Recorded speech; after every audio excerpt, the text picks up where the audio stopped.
came in, that would be Jessica. Thank you. Okay, all right, who's ready to take back our community? I'm Jessica Morse. I'm a fifth-generation Northern Californian. My family came over in covered wagons and landed in the beautiful Sierra Foothills, and my sister and I still manage 50 acres of that gorgeous forest land today. I even pay property taxes on a gold mine that my great-great-grandfather won in a poker bet. And I grew up in the town of Carmichael, and my mother instilled in me a very deep commitment to public service. We spent our weekends volunteering and working with the nursing home and with our church and volunteering, cleaning up rivers. And I learned early on that a service-driven life is a purpose-filled life. And I took that commitment to public service and went around the world. And my first job out of college was in Baghdad with USAID. And the year and a half I spent in the war zone at the height of the war, dodging rockets and mortars. I nearly lost my life when an airplane I was in was nearly shot down. And I learned the importance of public service and the sacrifices that our troops make overseas. And as I look, one of the most important lessons I learned when I came home was my cousins. I was chatting with them when I got back, and one of them was talking all about WMDs and who had lied about them. The other was talking about the Saddam Hussein trial. And neither of them were talking about the challenge we were facing on the ground, which was the rise of an insurgency that would turn into ISIS. And I looked at my cousins and I said, trying to describe a rock through a red lens or a blue lens is like trying to describe a rainbow using two colors. If you can't see the whole picture, you can't see the problem. And if you can't see the problem, you can't solve the problem. And I devoted my life to standing up and solving the challenges of our community. A forest fire doesn't ask whether or not you're a Republican or Democrat before it takes out your home. So in conclusion, I would just like to say I am delighted to be running today, and I'm delighted to be here serving my community, no matter what your affiliation is. Thank you. Thank you. We have a fine speaker here. Thank you, Rochelle Wilcox. Thank you. Good. Hi, everyone.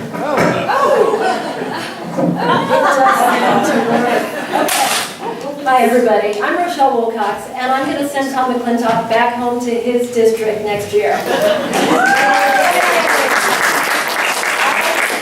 Never wanted to be a politician. I never thought that I would run for political office. I'm a First Amendment lawyer. I've been protecting constitutional rights for nearly 20 years. I've been fighting to protect the rights that are really valuable to every single one of us. But in this time, in this stage of our country, I realized that I really need to do something. I need to step forward and make a difference in my country. And so I'm stepping forward to send Tom McClintock home. We are represented by somebody who does not actually view his job as representing us in the district. He's a placeholder. He's somebody who thinks his job is Washington, advancing conservative policies, but not doing anything to fight for the people of the district. Not doing anything to make sure that the people of the district have better lives, to make sure that he breaks down the barriers that exist to opportunities for children, for adults in the district. And it's time for us to put an end to that. It's time for us to have a representative who knows that her job is in the district, who knows that her job is to represent the people of the district, doing everything that she can to create the tools and opportunities that the people need to succeed. Because without that, without taking those steps, we will never see the progress that we need to make sure that our children can stay home with us and that they don't have to leave to find a better job in a different city. We will never see the jobs in this community that give people who are determined to work hard to make a better life for themselves the opportunities that they need to do that. And so I'm here to share with you how I'm going to fight for you. Thank you.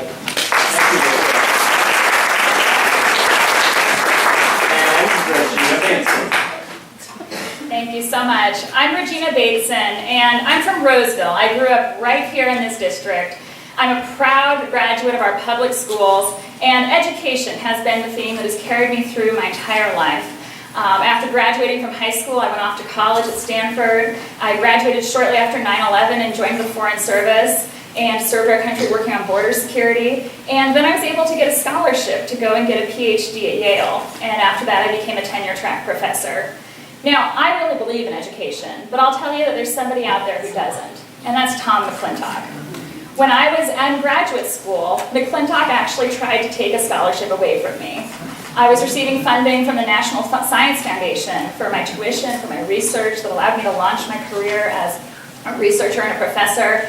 And McClintock actually voted to kill the funding for that program. So that was when I first took action against him and organized some other students who were originally from the region. And we sent letters and press releases back to the local papers and got them to run stories about how he was cutting off important funding for young people from this region.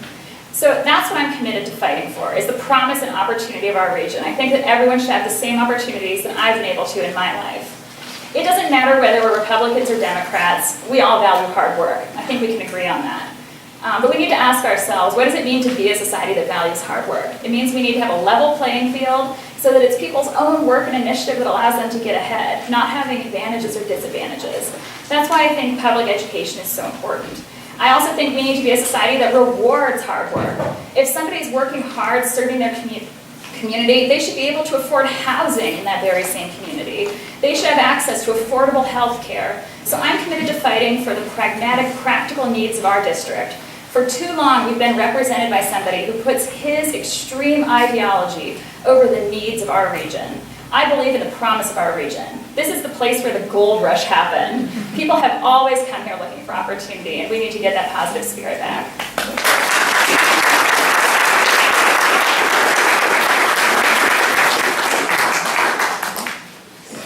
Our next section on campaigning will be moderated by Dr. Amy Champ. Hi everyone, thank you for coming. What we're going to do now is I will ask 4 questions of each candidate, and we're going to go in the order that they drew the numbers. So we will alternate with the second person starting to answer the second question and the third person answering the third, and then we'll return to the first person for the 4th question. We do have a very tight schedule. We have 3 sections. We have the governance section with Lynn Morgan and the audience questions with Lynn.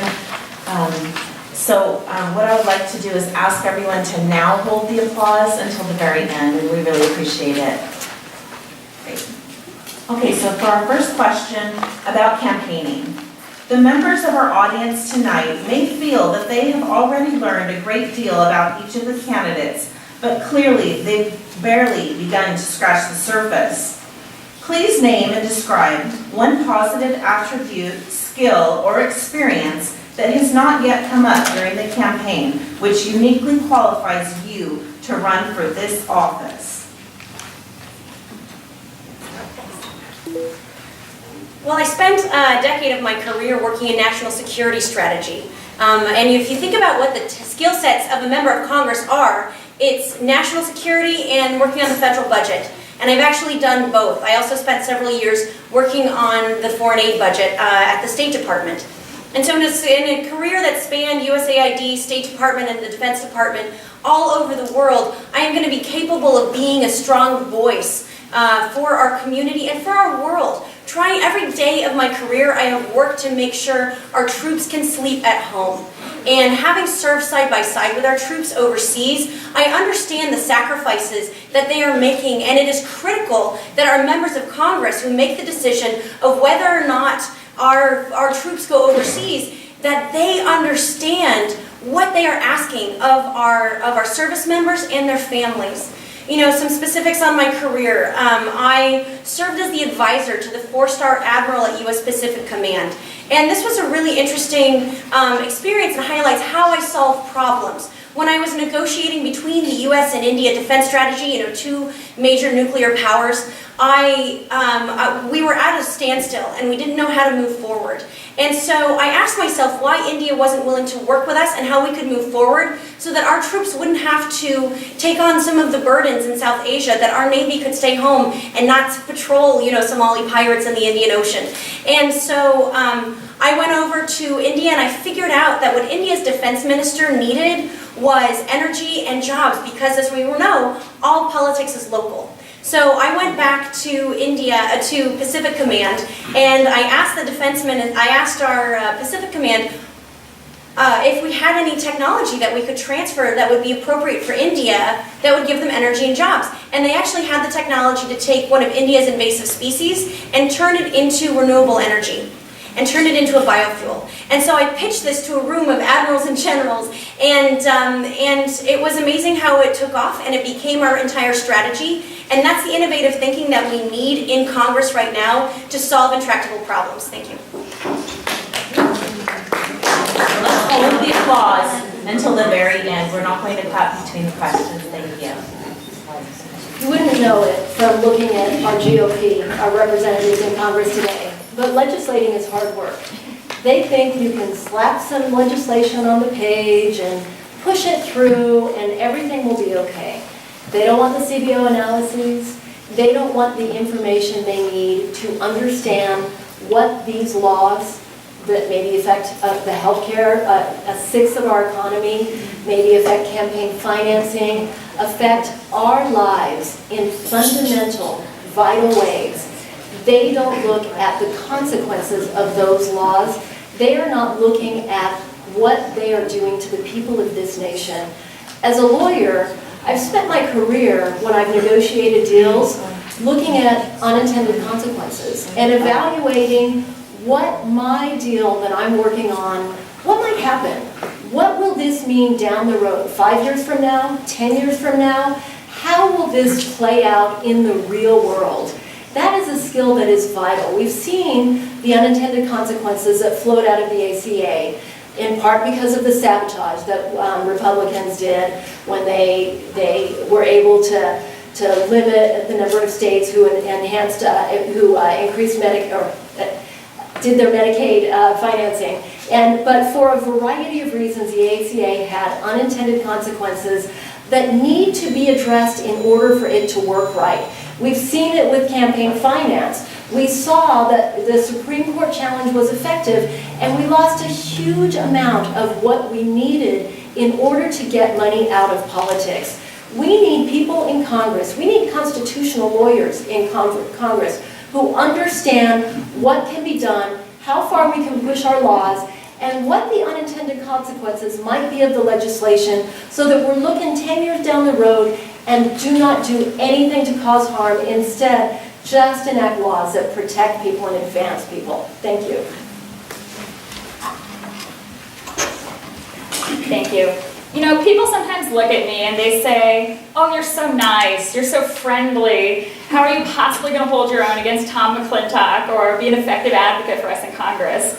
Well, I do pride myself on being a nice person, but that doesn't mean that I'm not a strong fighter, and I'll be a fighter for this region. You know, the very first paid job that I ever had was being a softball umpire. And back then I was even shorter, significantly skinnier, and I had to go out there and sometimes even throw people out of games when they were out of line. One of our school superintendents down in Roseville tells a story about how the first time they ever saw me, I was a 14-year-old wearing this huge umpiring gear, standing up to a couple of guys that were twice my size, and he thought maybe he was going to have to intervene and defend me or help me or something. And nope, I handled it, and those guys got back into line. That's something I've been doing my entire career. Sometimes it's not obvious, but when I worked for the State Department, I was actually out helping victims of violent crime, interacting with the Guatemalan police and the courts and the judiciary there. That's something that I went back and did for my research more. I've been in situations where I've been detained by narco-traffickers, where I've had to go out and actually find an American citizen who'd been kidnapped and then work with the Guatemalan police to get her back. Those are things that I don't talk about very often because I have a lot of respect for the other people who are involved in those situations. And I don't think that bragging about bravado really has that much to do with this congressional race. But it is something that I want people to know, that I'm tough, that I stood up in those situations, and I've actually taught risk management to PhD students who are going to go out and do research in conflict zones. And I'll tell you what I always tell them. If you're going to do something really challenging and really hard, the most important thing is not to be brave, it's not to be reckless, it's to be cautious and to be prepared. And that's something that I've practiced throughout my career. It's something I bring to this race. If we're going up against the Koch brothers and against Tom McClintock, we need to be cautious, knowledgeable, informed, and prepared to be effective. Thank you all. The people in this room deserve to know, if you are the candidate who faces McClintock, what as of yet undisclosed aspects of your past could be presented in an unflattering light come fall 2018. Sorry. Please name and describe at least one significant liability or weakness that has not yet been publicly discussed in the campaign. I don't remember if it's been publicly discussed, and it's probably an asset in this room, but it won't be an asset among conservatives. I represent the ACLU. I've done that for many years. I'm proud of the work I've done for the ACLU, but I recognize that that is something I'll have to talk about among conservatives to explain why I represent an organization that many of them disdain. Many of them don't understand what the ACLU does. They don't recognize that it actually advocated for conservative white nationalist voices in Charlottesville in its commitment to protect free speech rights, even the rights of people that, even the speech that they don't like. They have fought fights that most people are not willing to fight. My work for the ACLU has been in the context of getting access to public records for the most part. And I will talk about my experience as a First Amendment lawyer, as a media lawyer, as a lawyer who fights to get information from the government in order to hold the government accountable, because that's what I've been doing for most of my career. That's a huge part of why I am convinced government can work, because I've seen what happens when we can get the information we need to hold government accountable, and when government then responds to that disclosure of information. And so while my representation of the ACLU will be something I'll have to talk about with the Republican and NPP voters that I'll be talking to in the months to come, it's something I'm proud of, and given the scope of that representation, I'm comfortable it's something that, that they'll understand and that will not, in the end, be a liability for me. All right, thank you. So I think I'll mention two different things. The first goes back to 2002 and 2003. So that was when I was in college, and that was when the U.S. was debating whether we should enter the war in Iraq. And I was opposed to it from the very beginning. That was actually the last big policy debate in our country where I felt as strongly about something as I do now, about standing up, making a difference. But at the time I was in college, I didn't have the education and experience that I do now. So I decided to be involved in protesting and demonstrating, in getting my voice out there and showing that a critical mass of people in the United States did not agree with the invasion of Iraq. So I imagined that would probably come up during the campaign, the fact that I was opposed to the invasion of Iraq. It's not totally clear to me if that's a negative or a positive thing in the context of our district. I can tell you that McClintock ultimately came out on the same side. He actually said later, years after the fact, that the invasion of Iraq had been phrasing as either a horrendous mistake or a terrible mistake. I'll have to go back and check the video, but that's the essence of what he's later come out and said in a roundtable recently. So I think that, if this is brought up in a critical light, my response would be, what did Tom McClintock do at the time? He was in a much more powerful position. He's essentially come along and agreed with the position I had in the first place. But he was in the state legislature. Did he speak out?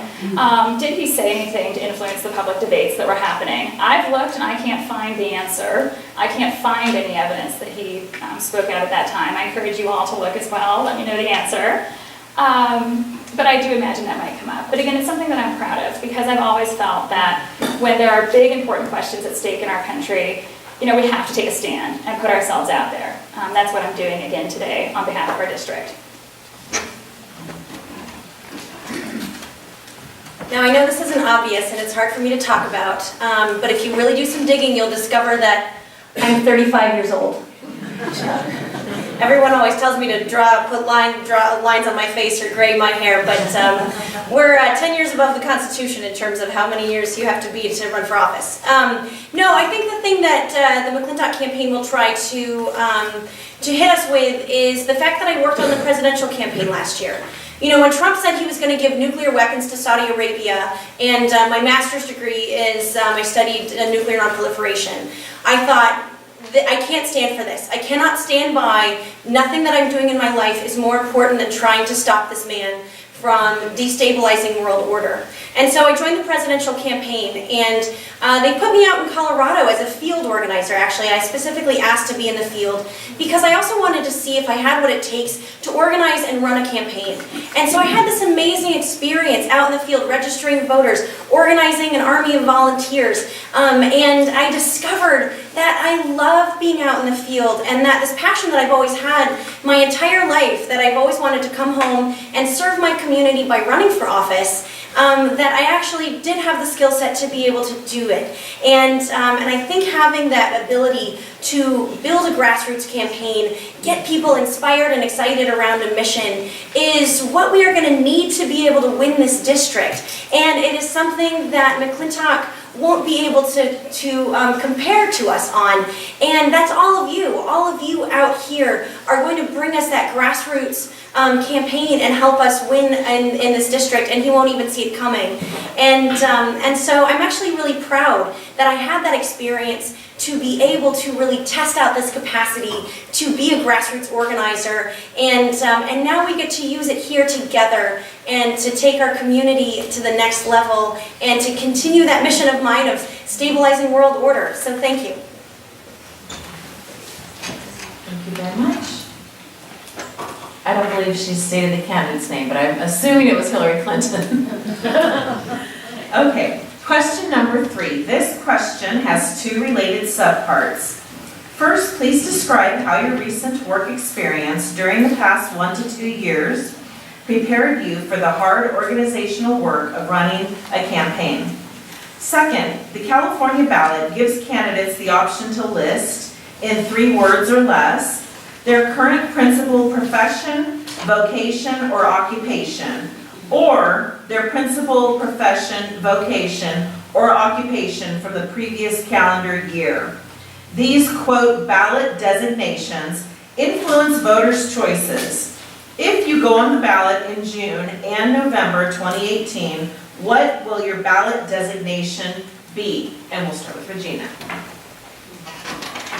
Okay, thank you. On the work experience question, I've been both teaching and leading research projects for the last few years as a tenure-track professor. And I've actually taught field research methods, which involves teaching PhD students how to go out, work with community leaders, work with research assistants, and do sort of very broad-based research in communities that are new to them. So that skill set actually translates over pretty well to running a campaign. I'll say that our number of volunteers has been exploding so rapidly. I sometimes joke that this is like trying to do a research project and hire your research assistants and have them out in the field and be applying for your funding all at the same time and all out of order. So it isn't quite as linear of a translation as I would like, but we're up to 216 volunteers at this point, which is far larger than any of my research projects that I have managed in the past, frankly. But I think that logistical experience and also the mentoring and leadership experience does translate over, hopefully, to working with volunteers and the partners we need in the community. In terms of the ballot designation, I can think of 2 ways off the top of my head that I might end up describing myself. One would be educator, that I've worked in higher education for years, and so I think educator could work. I still have 2 more words left if I go with educator, so I'll have to think about what else to add in there. I also, in terms of the substance of my research, have most recently been working on civil military affairs and how militaries train militias in terms of the research that I've been publishing most recently. So I could imagine something like military affairs researcher, military affairs analyst, something like that would accurately describe the substance of the research I've been doing recently.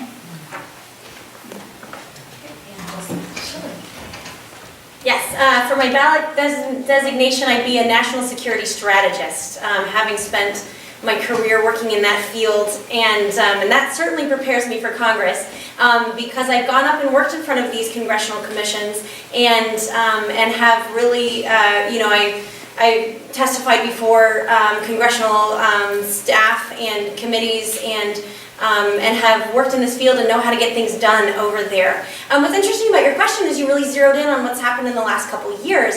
And I'm glad to get to talk about this because I don't get to talk about it much on the campaign trail. My mother had always wanted to write a book about her great-great-grandmother, and who was a Broadway actress at the turn of the century, a feisty feminist, and died in a murder-suicide in 1930 in Laguna Beach. And it had been sort of a little project that my mom and I would do on the weekends, researching this woman's life. Her name was Adele. But sadly, my mother passed away a few years ago, and it just, I thought, you know, I can take up the mantle on this project. And I had never taken a break in my career. I had gone straight from Baghdad to the federal budget to U.S. Pacific Command and to USAID, and I had never taken a moment to really, you know, most kids after college take a little break, and I never have done that, and I thought, you know what, I want to take up the mantle from my mom. And so I did a little research and I discovered that my great-great-grandmother was actually a closeted lesbian, and the alleged murder-suicide was actually a double homicide in which she was the victim. And suddenly I had an amazing murder mystery, and I realized that she had been written out of the history books because of her sexual orientation. And I wasn't going to let this stand. And so I took about almost a year where I traveled around the country and dug into archives and retraced her story and her life, and I wrote about it. And I was about halfway through the book when Trump declared he was going to give nuclear weapons to Saudi Arabia, and I decided, what would Adele do? I realized she would dive in head first to the deep end and stand up for her country, and so that's what I did too. Thank you. Thanks. I'm a First Amendment lawyer, so that's my ballot designation. I also, though, in recent years have developed a subspecialty. I'm a certified appellate specialist under California law, and that requires me to be persuasive. It requires me to be persuasive in writing, and I think many of you are Facebook friends, and I've heard a lot of comments about my posts on Facebook. I try really hard to identify the issues that matter to voters, or that voters may not yet realize should matter to them, and make sure that they understand them. Make sure that they understand them not from a Democratic or Republican perspective, but from a people perspective, from the perspective of, we are constituents in this district. This is going to hurt us at a personal level. This is going to hurt our kids. This is going to affect us. This is what you need to know, and this is what you need to do about it. And I've learned that from writing briefs to submit to the California Court of Appeal or California Supreme Court, because in brief writing, you have to be direct, you have to be effective, you have to be persuasive, you have to be concise, and you have to convince people, regardless of their party, to see what you see. And that's a skill that I've been honing for several years, and I have already seen its effect on the campaign trail, and I will continue to see its effects.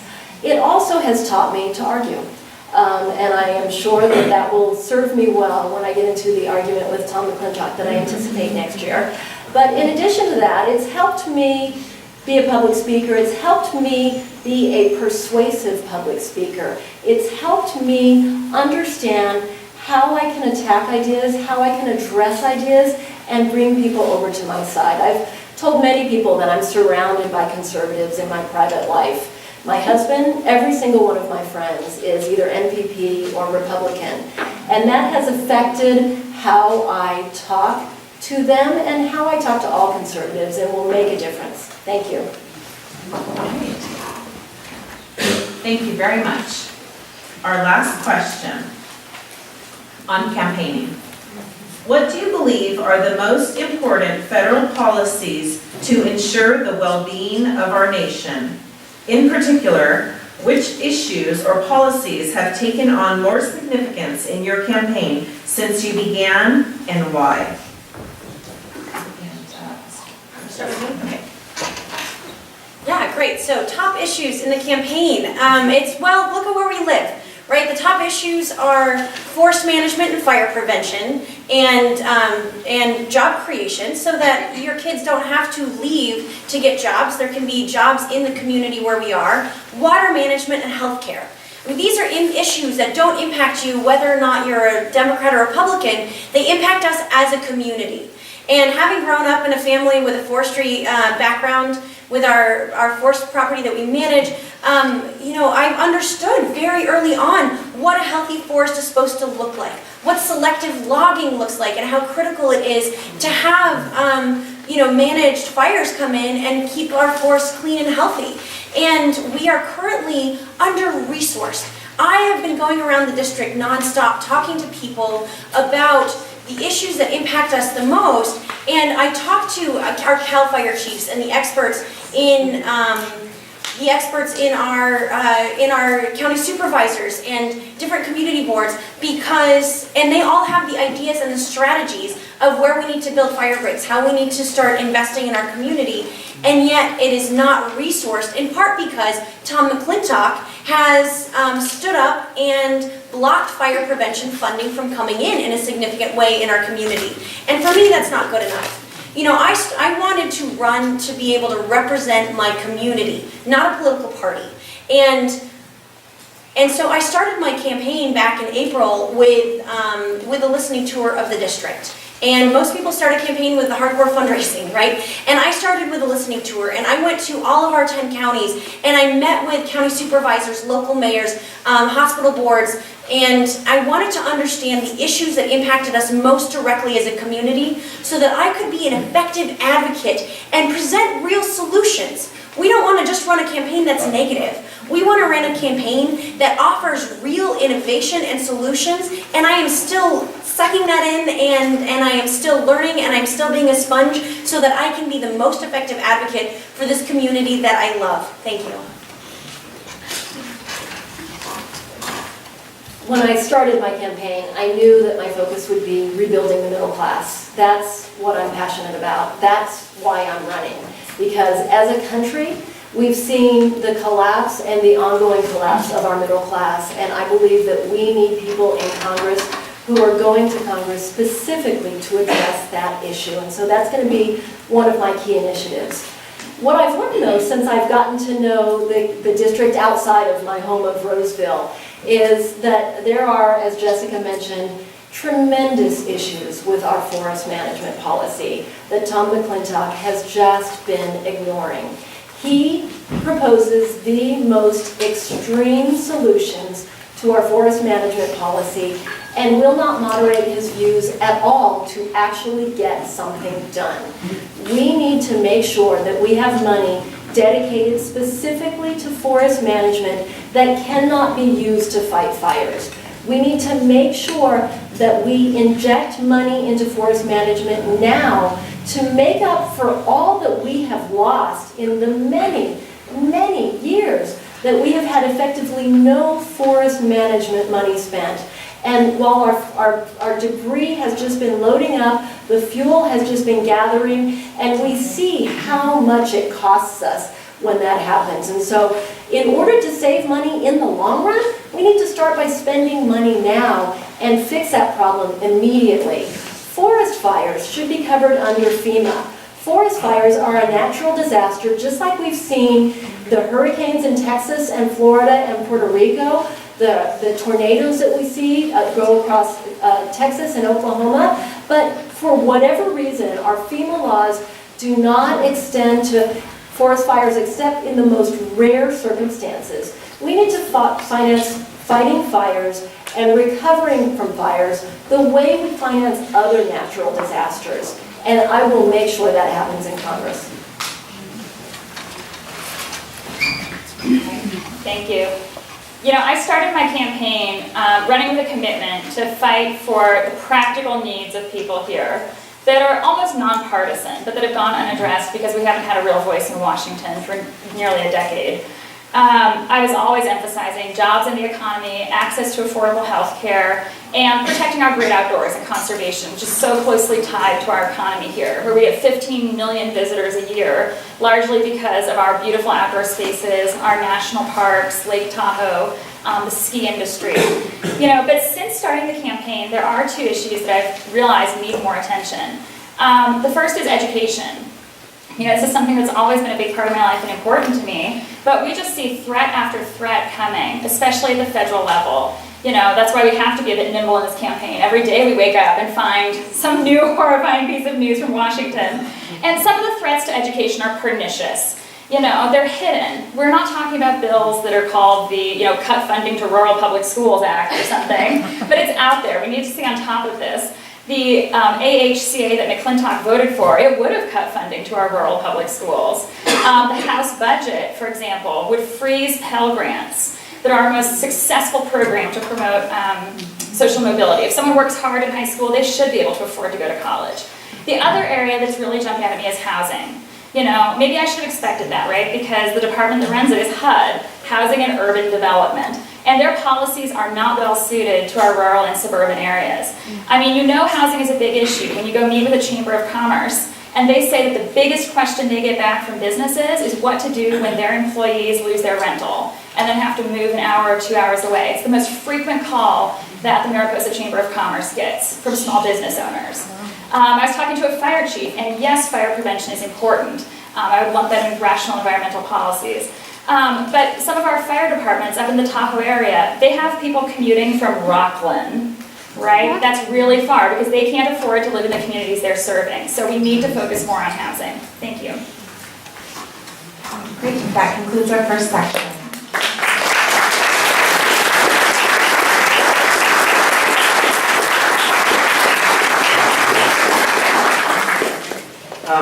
I would like to remind folks that if you have a specific follow-up question, during the audience questioning time would be a very appropriate time to ask that. There are pencils and note cards over here that you could jot something down. You would actually come over here to the podium to ask your question. The cards and pencils are simply so that you can have your thoughts sorted out in order to be able to present a clear question.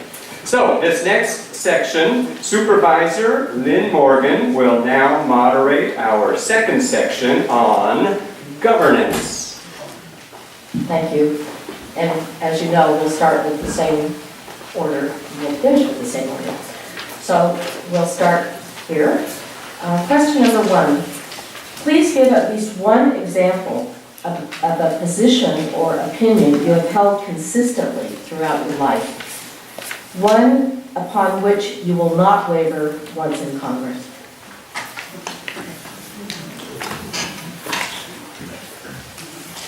One that's probably going to be surprising to people, because I have strong sort of classically democratic values, is on national debt.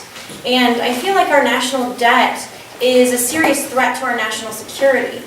And I'm often concerned that if it gets too far out of control, that we will lose all of the programs, the social safety net that many of us depend on, whether it's our social security or our health care.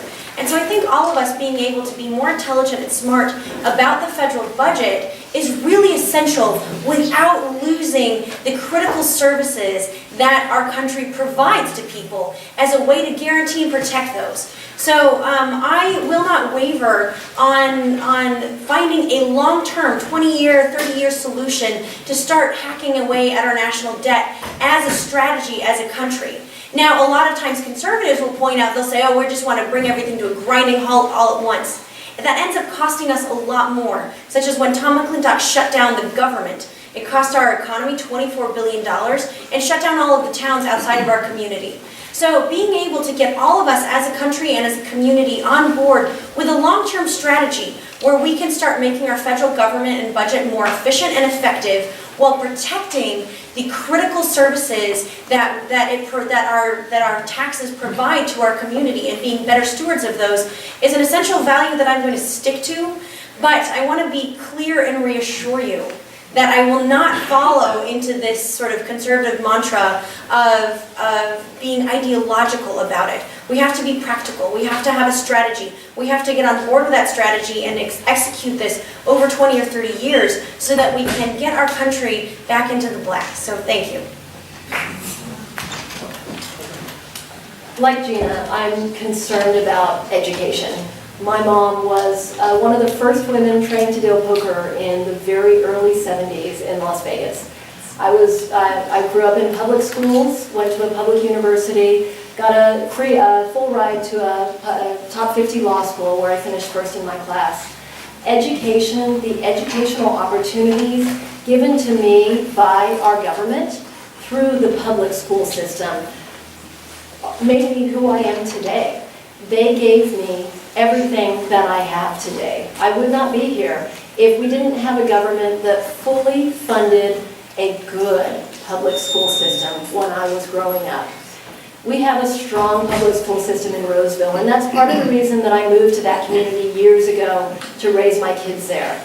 My kids are in high school now, and they are successful, and they will be successful in their lives because they had that opportunity, because the government invested in them through the public school system. But across the region, across the country, there are places where we just don't finance education the way we need to.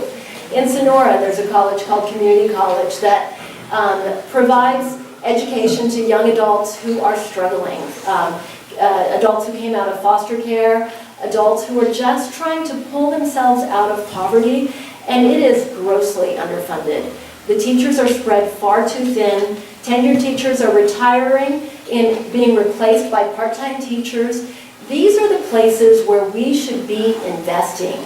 These are the areas where we need to spend money, because this is where we will grow as a country. This is where we will get our strength as a country.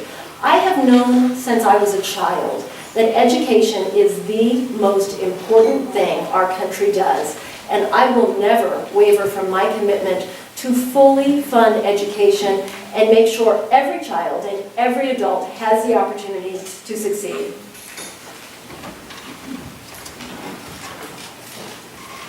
Thank you. Now, some of you may have heard this before, but I'm actually committed to join the Problem Solvers Caucus if elected. The Problem Solvers Caucus in Congress is a completely bipartisan group.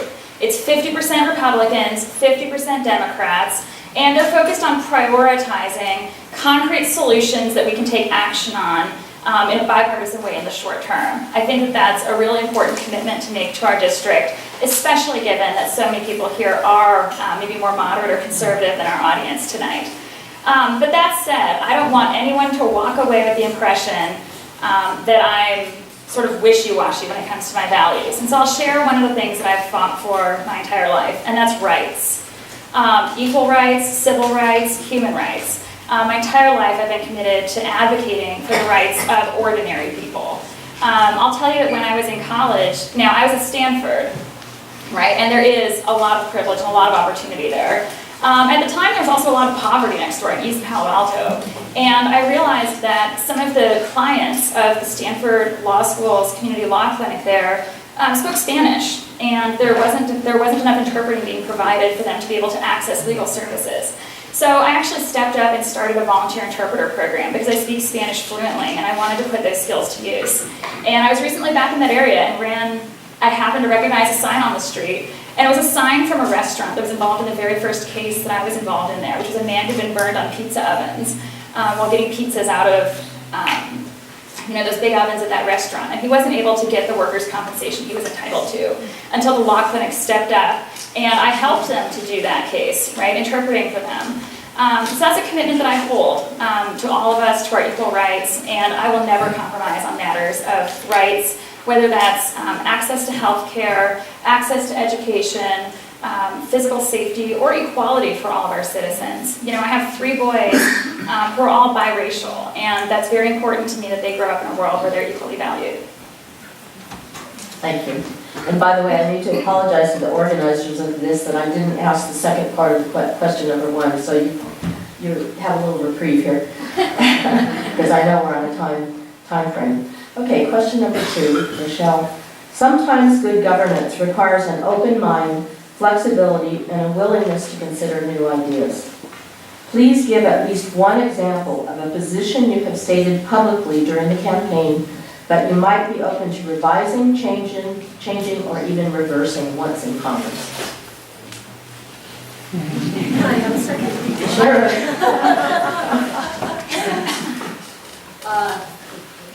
Position I've stated publicly. I don't have anything yet. I'm still thinking about this, but I will say, I'm going to start by saying where I won't move, and I'm going to pick up where Gina left off with protection of civil rights, protection of individual rights, protection of equal rights. That's an area that is completely inflexible. I too am committed to making sure that everybody in this country has equal rights. There are, though, areas in which we can compromise. There are areas in which we can find common ground with Republicans who want generally the same things that we want in a lot of areas, but just see different routes to get there. The area that comes to mind perhaps is tax policy. They of course want to cut taxes as much as possible, and I think that taxes are an investment in people. I think that taxes are an area where we should be asking the people who have a lot of money to contribute more, and that we should be using those dollars to benefit the people who are really struggling. But there are areas of tax policy where we may need to compromise, where we may need to move off of our positions. I've talked about the estate tax, for example, that the Trump administration wants to completely eliminate. And I think that that's an important thing. It only affects people who hold more than $5 million at their death, which is a lot of money. And I personally think that it needs to stay right where it is, because $5 million is a lot of money. But I could see moving it up to address issues like farmers who have their money invested in property and who may see family disturbances or who may have to sell off part of their property if they are forced to pay an estate tax on death. So there are areas where we could compromise to reach a solution that works for everybody. Thanks.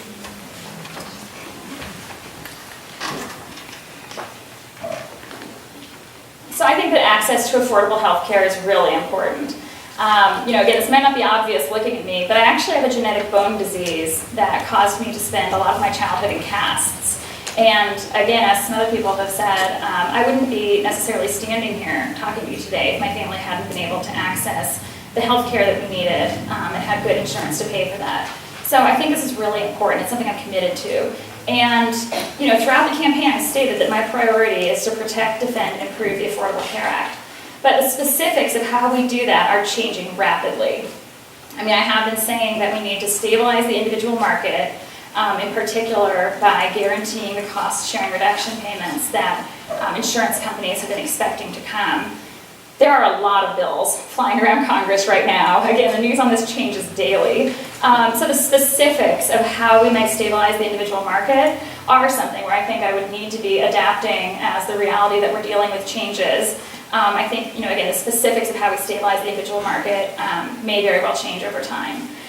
Indeed, prescription drugs also. I've been saying this is my second priority. This is something else where I think we can get a good amount of bipartisan compromise. But I'm open to negotiation about how exactly we can bring down the cost of prescription drugs. Another area where I think I might end up potentially revising some of the details of my policy positions is on climate change. I'm committed to joining the Climate Solutions Caucus, if elected, which again is a bipartisan group.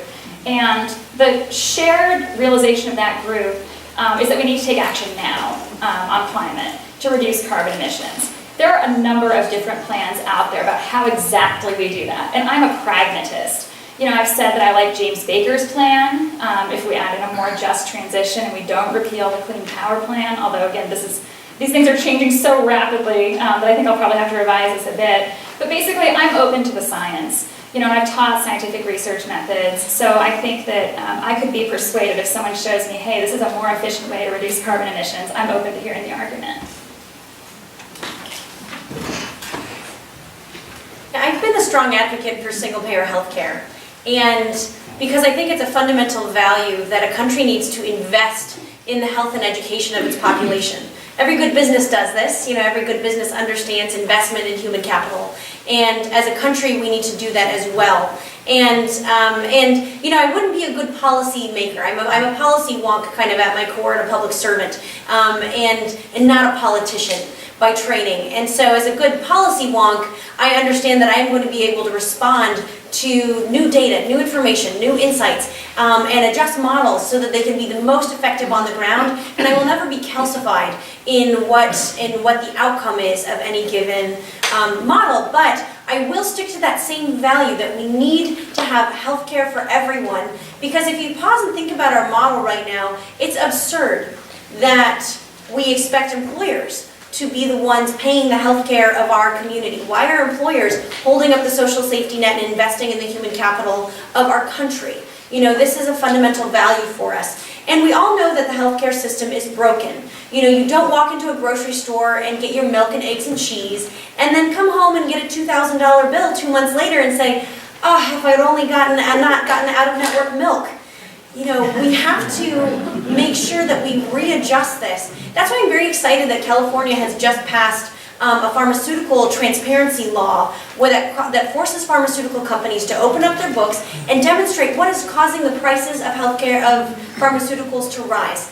And I would like to see those at the national level, both a pharmaceutical and a hospital transparency law that allows us to actually look at the system, what's causing the prices to rise, and then how do we fix it. So I'm a strong advocate for a single-payer model. If these transparency laws demonstrate that there's a different universal model that we should be pursuing that will be more affordable for us as a country, then I'm for that as well. But we need to be able to free our economy and the health of our country from the burden of this current healthcare model so we can move forward as a nation. Thank you.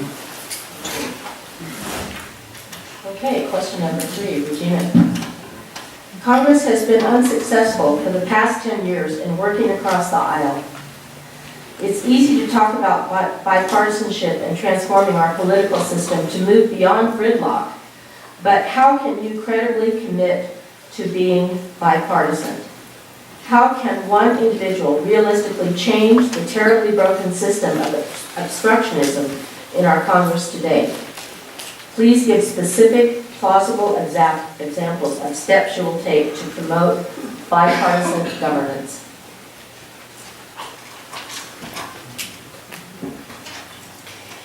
Yeah, just today I was thinking about how much we all share as Americans. Some of you might have heard George W. Bush's speech. Yeah, I see nodding heads. Again, for those who didn't hear the speech, he basically came out and gave a strong speech about our American values and, firmly denounced white supremacy and emphasized all the positive things that our country does stand for.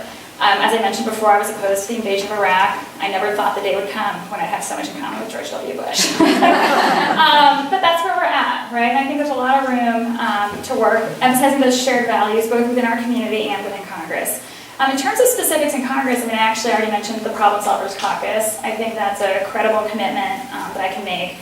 One of the rare good things that's come out of the 2016 election is, I think, on both sides of the aisle, a lot of new entrants coming into the political system, people who maybe are not traditional politicians, but people with a background in education, the sciences, in other fields.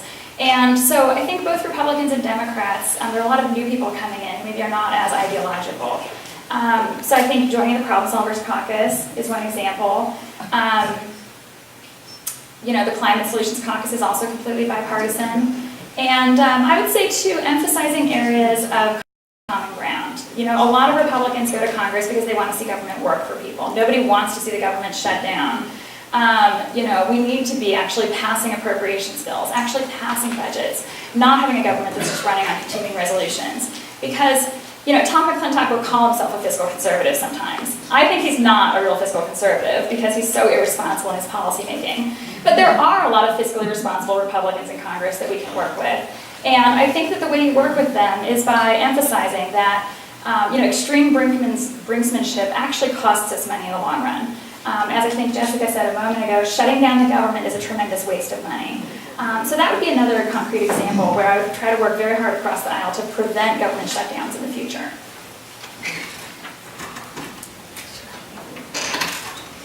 came out here and volunteered with the victims of the Detweiler fire a couple months ago. And I was surprised at that relief center. No one walking in saw themselves as a Republican or Democrat. They all saw themselves as members of a community working together to solve problems. You know, in the decade I've spent as a public servant, whether I was in Iraq or at a military command or working on the federal budget, I worked with political leaders across the aisle to solve problems. And I always presented them the solutions that we needed to come together as a community and as a nation to solve these challenges. And I didn't get caught up or mired in the politics. I presented them with real strategies that could help them get a political win as well. But I think it's really important that we start setting this tone across the country, and it needs to start here, that we are breaking down these political barriers and will stand for what's best for our community. You know, Tom McClintock frustrates me because he votes partisan line over 90% of the time. And he considers it a win when the other side loses.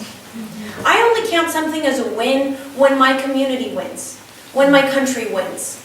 That is why I am serving. And when I signed on as a public servant, I took an oath to defend and protect the Constitution of the United States against all enemies, foreign and domestic. And this is not an oath to protect a political party. It's not an oath to protect a personality or a president. It is an oath to protect the very foundation of our democracy. And our democracy builds dialogue into its very fabric. And that the inability, when you have someone like McClintock and anyone who is holding this partisan line and refuses to talk to somebody across the aisle, they are rendering our democracy inept. And they are making a mockery of my Constitution, of our Constitution. And so I'm not going to stand for that. So when I get into Congress, one of my goals is to stand and talk to these folks about working together as a country and reminding them that we all took the same oath to protect the Constitution, and that's what we're going to hold up first as our foundation. Thank you. Legislating is hard, long-term, committed work. It requires a commitment on both sides. It requires a commitment from people who want to actually make a difference in the country, who want to see changes, who want to move us forward. And it starts with a personal relationship. It starts with making sure that you develop a friendship with somebody who is on the other side, with somebody who may at first see themselves as your enemy, as somebody who could never align themselves with you. It starts with reaching out and connecting with that person, with those people, knowing that you do share values, knowing that you can build on those shared values to achieve goals that advance both of our purposes. I mentioned before that I'm surrounded by conservatives in my private life, and what that gives me is a true respect for the conservative voices in my life. And it's a wide spectrum of people. It's a little bit of this and a little bit of that. It's a really broad range of ideas that I deal with on a daily basis almost as I interact with my husband and my very close friends. And I know that on so many issues, we are so much alike. And I know how to talk to them about these issues in a way that shows them that I care about the things that they care about, that I want to advance the things that they want to advance, and that we can find a path. Sometimes it's a narrow path, and sometimes it's a hard path to find, but that we can find a path that gets us to the end result without compromising our core values. That's what I will do in Congress, because that's what we've lost. That's what we haven't had for a decade or more. As our representatives get partisan in everything, that has to be fixed, and I will go there intending to fix it. Thank you. Okay. This final question, and we'll start back here, number 4. One of the most fundamental jobs of a member of Congress is the federal budget, is passing the federal budget. Needed a verb in here. What experience do you have with the federal budget? What do you see as some of the structural problems with the federal budget? And how do you propose fixing these problems? Yeah, as I've mentioned, I've managed billions of dollars of our U.S. federal budget, both at the State Department and at USAID, which means that I'm up negotiating with congressional committees and trying to figure out how we can be more effective and efficient with our tax dollars. And so let me tell you, if you're running for Congress, having a budget wonk as your representative is actually very helpful, because I know how to get things done with the budget over there. What's interesting about our federal budget right now is that it's a risk to our entire country the way it's set up. I was out talking with the superintendent of Yosemite a few weeks ago, and I asked him what the biggest risk to the park was, and he said it was the federal budget. It was all of these continuing resolutions where our budget comes in these little fits and spurts, 20, 30, 40% at a time, over 2 weeks or 2 months, however long Congress decides to fund the budget. And that means that our agencies do not know how much money they are actually going to get by the end of the year. And when they actually get 100% of their money, it often gives them only a week or two to put that money into contracts and to get it out the door so that they can spend it. Imagine if your household worked this way. Imagine if your business worked this way. If you didn't know how much money you were going to get, and then you only had 2 or 3 weeks to use it, otherwise your money would expire. It would disappear and get taken away. This is how our federal budget is currently running. We haven't actually passed a budget since 2009. McClintock's actually entire term in office, he has never passed a budget. And it builds so many inefficiencies into the system, and we need to stop that. And so one of my proposals to change this is actually having multi-year appropriations. That sounds a little bit wonky. What it means is that our federal dollars, when our agencies get them, they have 2 to 3 years to spend that money. That means they have 2 to 3 years to understand how much money they have on hand. And then they can actually strategically plan and budget for it. And so then at the expenditure level among our federal agencies, they can then make wiser decisions with our funds and be more effective and efficient with our budget. So we need a budget wonk out here, and that's going to be me. Thanks. Our inability to work across the aisle, and the GOP determination to cut out Democrats' voices has led to a real problem with our spending, a real problem with our budget, because they are unwilling to address issues that really need to be addressed. Our defense spending is completely out of whack. We need to support our military. We need to make sure that our military service members, our veterans, get all of the support that they need, get wages that actually provide for themselves and their family, get the support from the VA that they are not getting right now. What we are doing right now, though, is we are funding military defense contractors. We are spending so much money that cannot be audited, money that cannot be tracked, on private entities that are not serving us well. We have to take hold of our defense budget. We have to make changes in our defense budget, starting with demanding that it be audited. The idea that we should be increasing federal spending on defense right now, when we can't even audit our budget, when we can't even track all the waste, is crazy. I agree that we need to make sure that we are a strong, well-defended country. We have taken a position in this nation that we need to protect. We are the leader of the world, and we need to make sure we maintain that position. But we don't do that by throwing away money needlessly. And so what we need to do is evaluate where we are spending our money. We need to evaluate where we can actually cut out things, and without making a difference, really, because our defense spending is not doing us what we need it to do in this changing world, and we need to address that.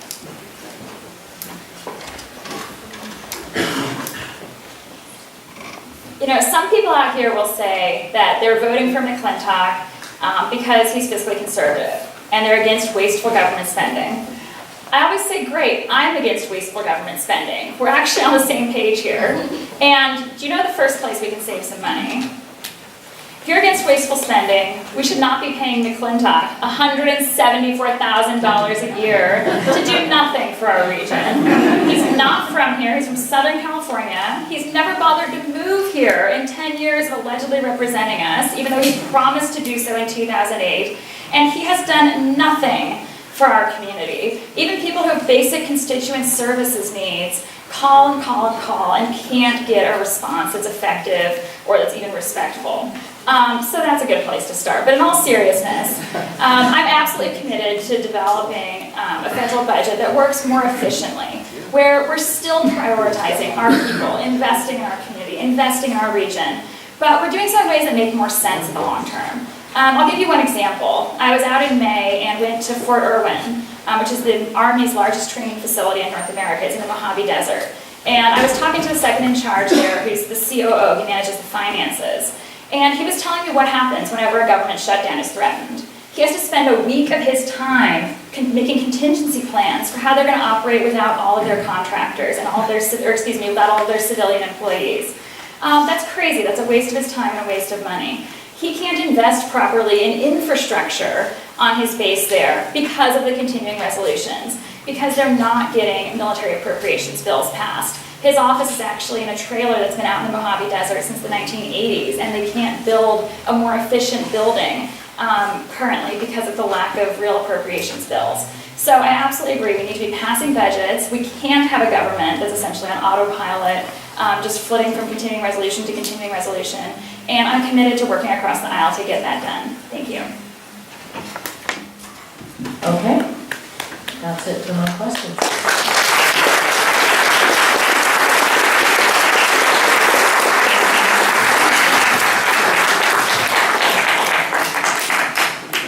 Thank you. Now, if you have a question, this is the time when you could come up, wait at this table, and we will assist you to make sure that you ask the correct candidate. Is it going to be better to... And this section will be moderated by Lynn Nightingale.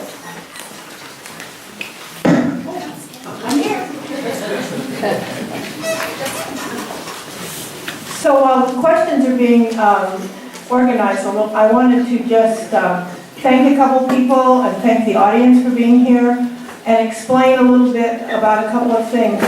The questions that the candidates were asked were actually submitted by them.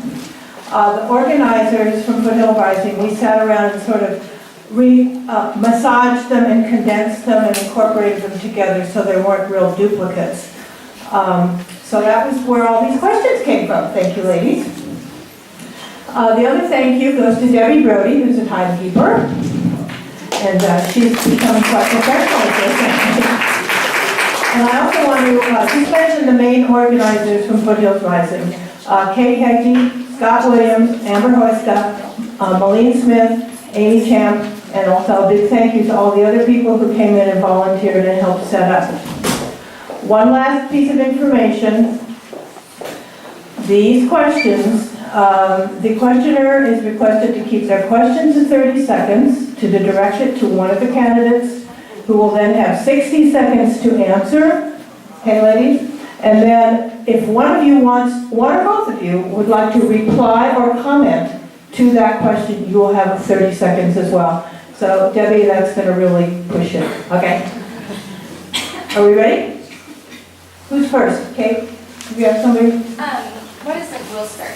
Who's the first one? Yeah, you're going to go over to, I'm sorry, I should have said you're going to go over to the lectern and use the microphone.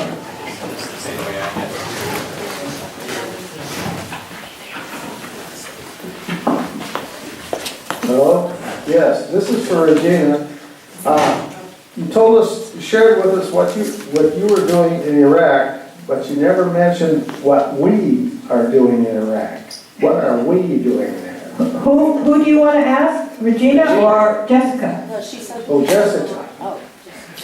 Okay, so what were we doing in Iraq in 30 seconds? Okay. 1 minute. Yes, so I was in Iraq. I was setting up Iraq civil service. I spent about a year and a half over there trying to develop a civil service corps for Iraq's government. Basically what I was doing was cleaning up an early mess from 2003, where we had eliminated anyone who knew how to run anything in the government in Iraq, and it was my job to try to fix it. Think of me as a firefighter, and you don't generally blame the firefighters for putting out the fire. And so what I was doing in Iraq was trying to get our troops home. I was fighting every day so that that government could be stable enough to take its oil money and turn it into trash removal and education and power plant operations. And I was working with my military colleagues every day to try to get us home. If you want a sort of a full dissertation on my theories as to why the mistakes were made that got us into Iraq in the first place, I'm happy to talk about that after. It takes about 30 minutes. So yeah, that was the lessons from Iraq. Yeah. Comment, reply from either of you? Okay, next question.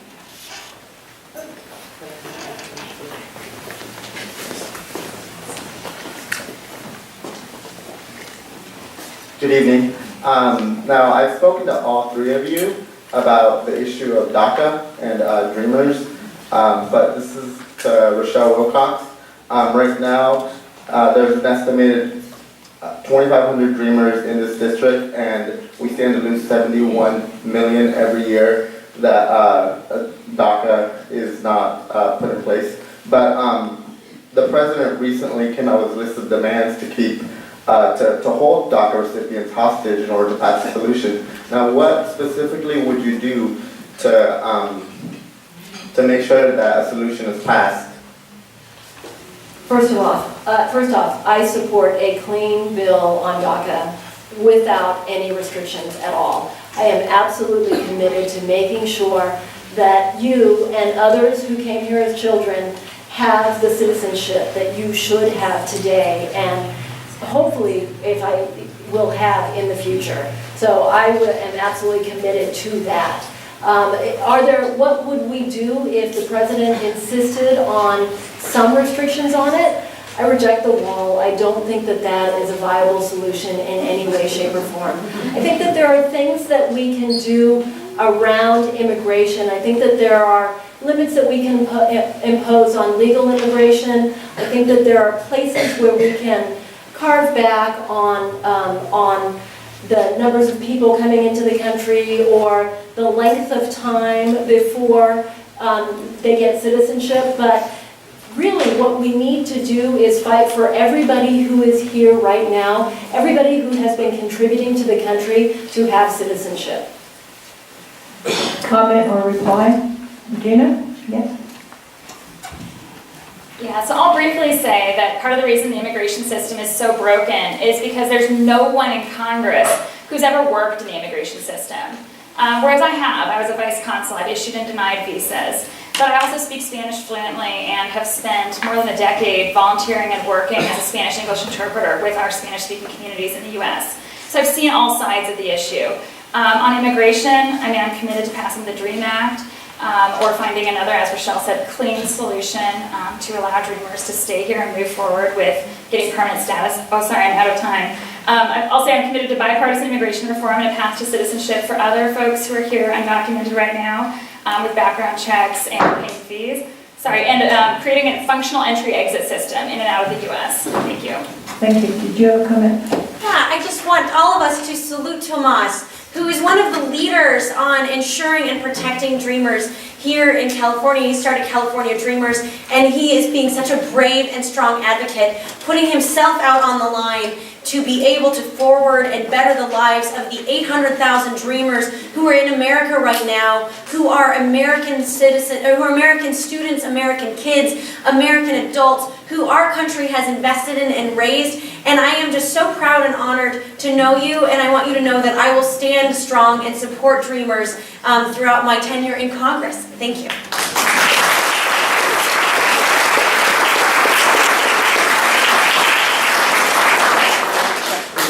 Excuse me just one moment. I'd like to suggest that we expand the response time to 1 minute. We're doing okay on the clock. Yeah, we I are, think we can that's do fine. that. Okay, Yeah, so you'll have a minute if you want to add on to the original person.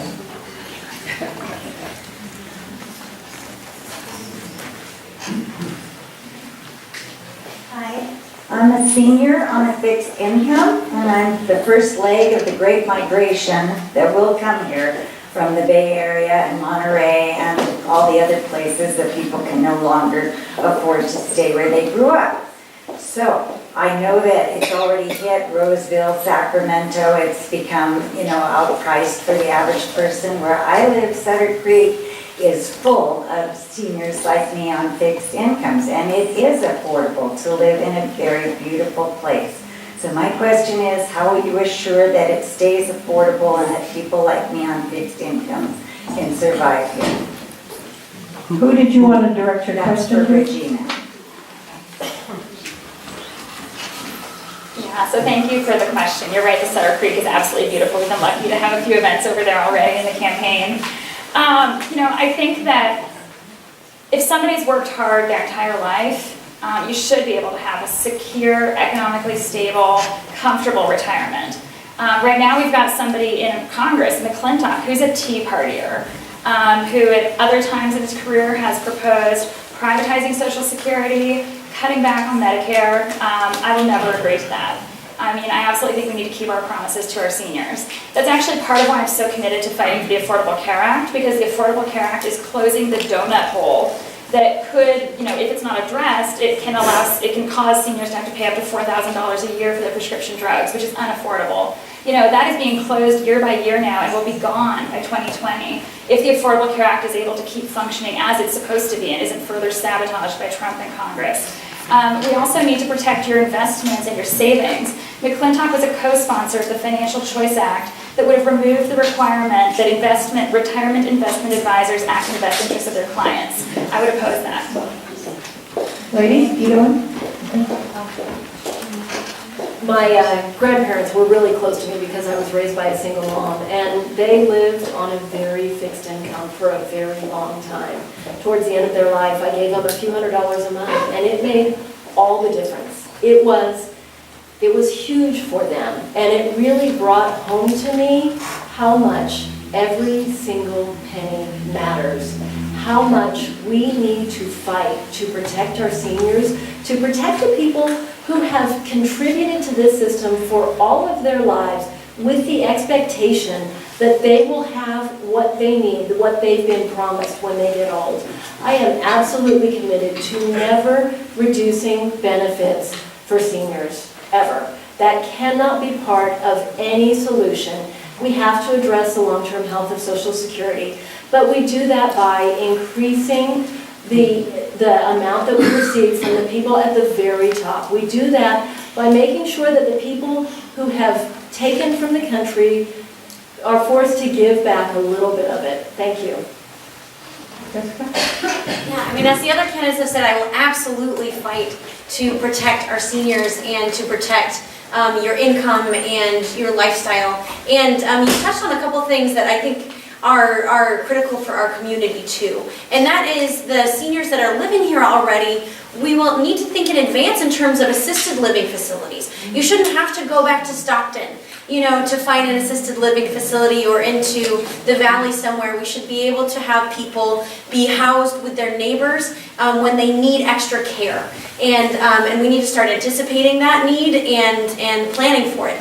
You also talked about the affordable housing, which is a real challenge throughout all of California, because not only is that impacting our seniors who are having to move further and further out from where they lived, it's also impacting in these areas our young people who are wanting to come here or stay here with their families but can't find housing or rent. This is particularly, this is a challenge throughout our entire district. And so really investing in affordable housing and workforce housing is a top priority that our community needs. Thank you.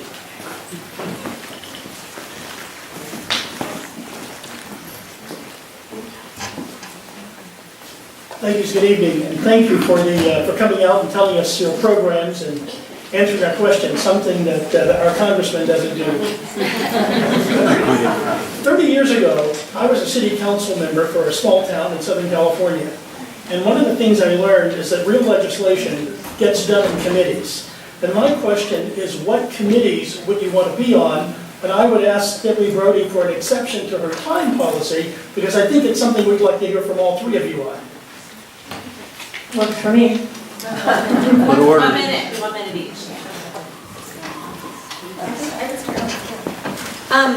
Yeah, thanks for that question. I would certainly be on, given my sort of national security and foreign affairs background and having held one of the highest, or the highest level of security clearance for a decade, I would like to be on either the Intelligence Committee or the Foreign Affairs Committee, where I can really have a strong voice, unlike Tom McClintock, who's out cheering on Trump on North Korea. We need Congress to be able to step in and provide a strong voice on national security issues. I would also like to be on the Appropriations Committee, either for foreign affairs, foreign operations, or defense budgeting, because we really need to be able to refocus our defense budget around priorities away from big ticket items like the F-35 and invest that into cheaper but more impactful items like getting hip belts for our military on their flak jackets, you know, so that they don't come home with back problems. And having someone who's been overseas with our military is the right person to be making those decisions.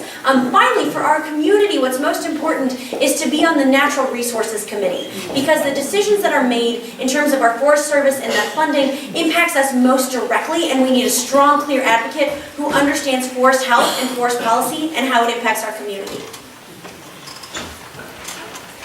Like Jessica, the Natural Resources Committee is an absolutely necessary role for anybody who represents this district. Tom McClintock has been wasting space on that committee for too long, and we need somebody in that seat who will actually get things done and actually get us moving towards health for our forests. I also want to deal with tax policy. In my mind, that is one of the most important issues that we have to face today.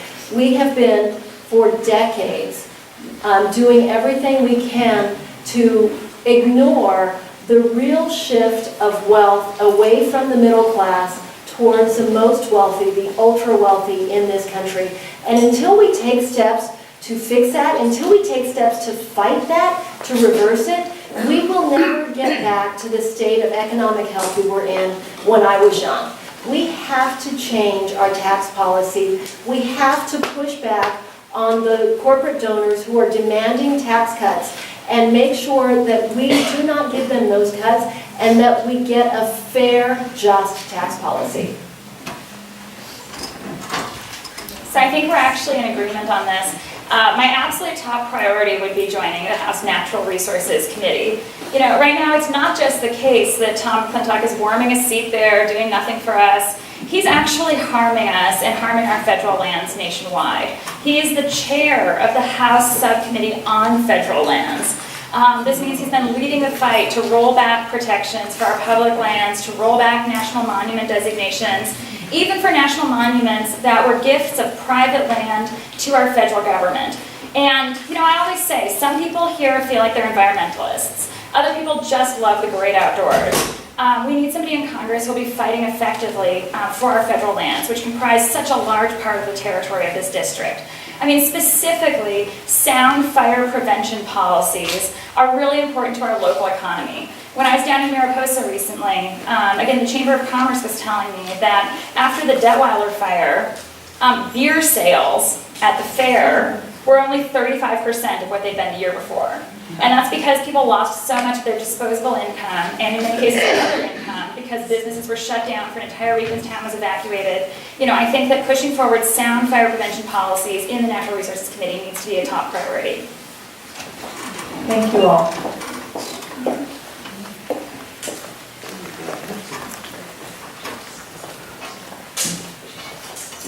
Hi, my name's Denise. I spent 13 years working at Pine Grove Camp. You guys know Pine Grove Camp up the hill, working with the inmate firefighters. So that's kind of one of the things you guys just talked about, but I have a question, and it's directed at you, Candidate Wilcox. Emmetter County used to have a very robust logging industry.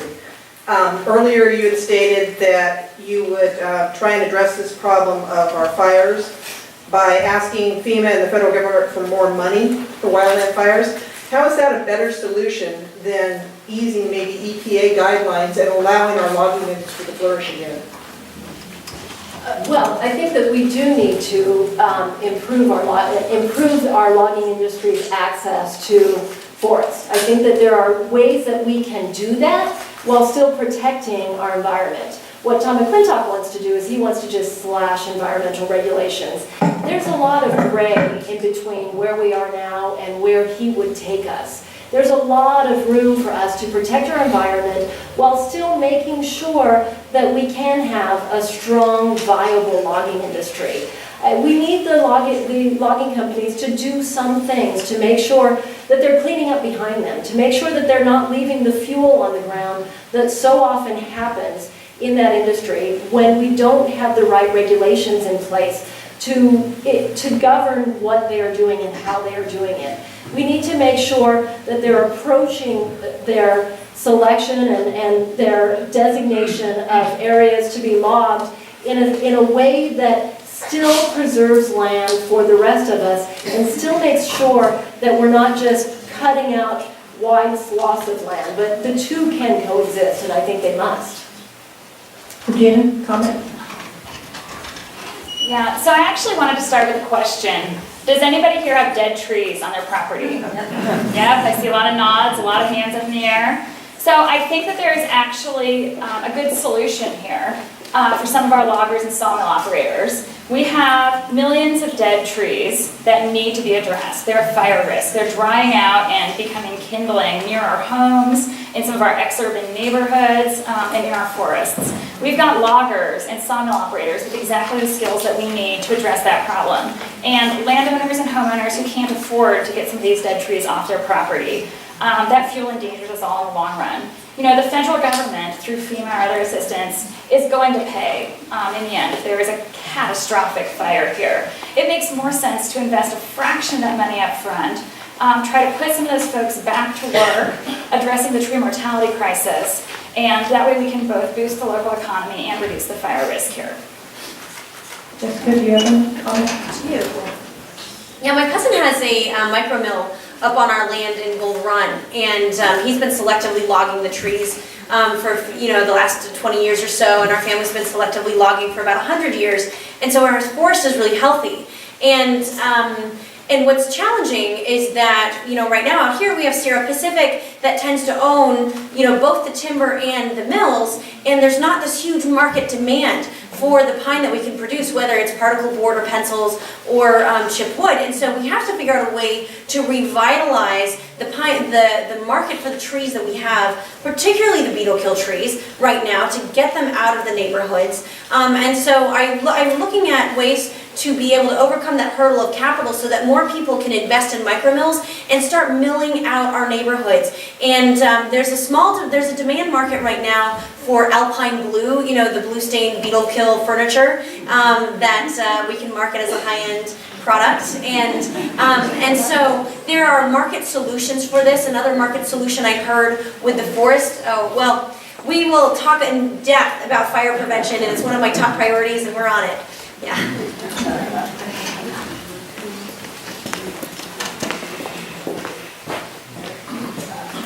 Hi, my question is for Regina. A follow-up question. You mentioned George Bush's comments today, condemning white supremacy and its rise in our country.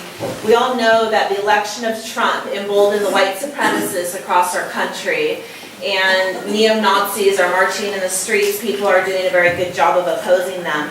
The FBI has recently come out with reports tracking the infiltration of white supremacists into our law enforcement agencies. And we have the Black Lives Matter movement across the country.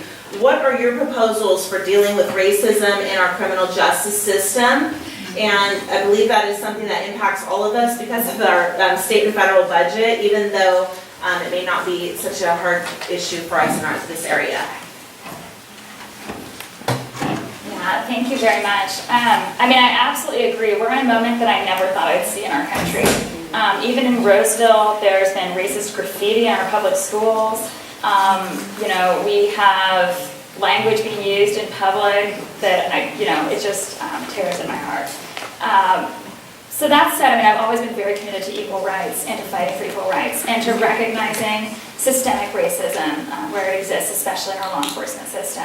I'm on leave without pay for my job right now. I was actually supposed to be teaching a class this fall, though, on the politics of crime and policing. So this is an issue that I understand well, and I understand the complexities. I think that there are a lot of different steps that we need to be taking, from thorough data gathering and monitoring to better training. Unconscious bias training is really important, I think. It can be really revealing in all of our institutions. You yourself can actually go home and take some of these unconscious bias tests if you want to. And what it reveals about all of us is that everyone has certain reactions that are ingrained in us. The important thing is recognizing that. And some of the most productive training I've seen for law enforcement is teaching people to recognize their tendencies and then check them when they're in the field and not take action immediately. Other comments? Jessica? Sure. Yeah, it's a huge issue that we need to be all alert to and all working on. And I was really grateful for the example that my uncle set for me. He was a police officer out in Sacramento County and in Roseville for a number of years. And he started something back in the 80s called the Police Action League, or Police Athletics League. And it was basically a gym that kids from the community could come in and learn boxing and learn different skills with police officers. And it gave that foundation for the community to integrate with the police officers who were patrolling them so that they were familiar. And there was this level of collaboration and coordination. And so having that as a standard in our police force, that our police officers are people who are from our community and recognize the kids in our community, it's really important that that's a standard across the country. The other thing I've noticed, just sort of talking statistically, is that police officers who have had military training are significantly less likely to fire their weapons. And so giving police officers the level of training that we give to our military and having them be tried and tested means that they will be much more alert to the situations and that both our officers and our citizens will be safer. Criminal justice reform is a huge problem that we must address. It impacts people of color, obviously, much worse than it impacts us, but it does impact us, as you say. Studies show that at every step of the criminal justice system, people of color are adversely impacted because there's discretion built into every step of the criminal justice system. Police decide who they're going to pull over. Police decide who they will arrest, who they will search. Prosecutors decide who they're going to pursue, what kind of sentences they'll pursue. Gina and Jessica have mentioned a few of the issues. Better data, conscious bias evaluation, training to address those issues, community policing. There are so many things we can and must be doing to address this tremendous problem that affects so much of our society and is such a stain on our society. And I am fully supportive of making sure that we enact and support those policies financially.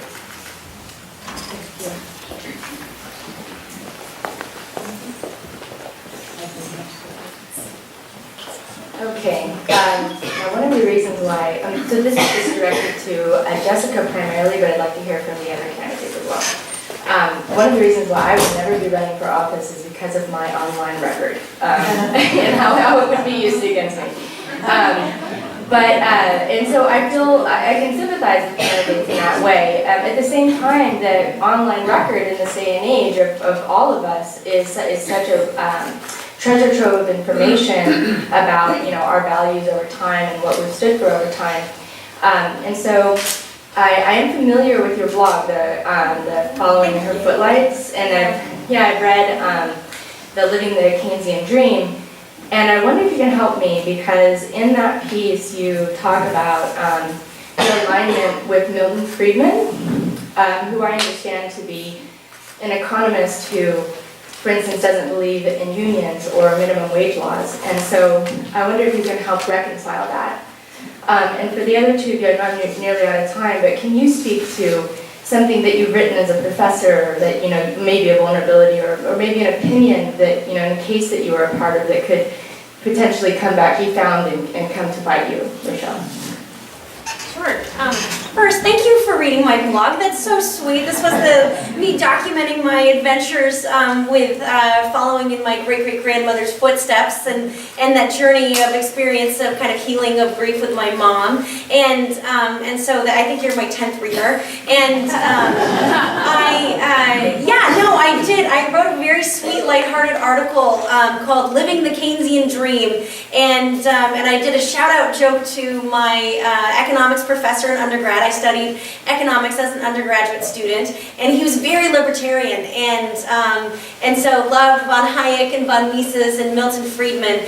And let me tell you, having studied libertarian economics, it actually gives me a huge advantage to talking to all of our Republican neighbors out here and friends.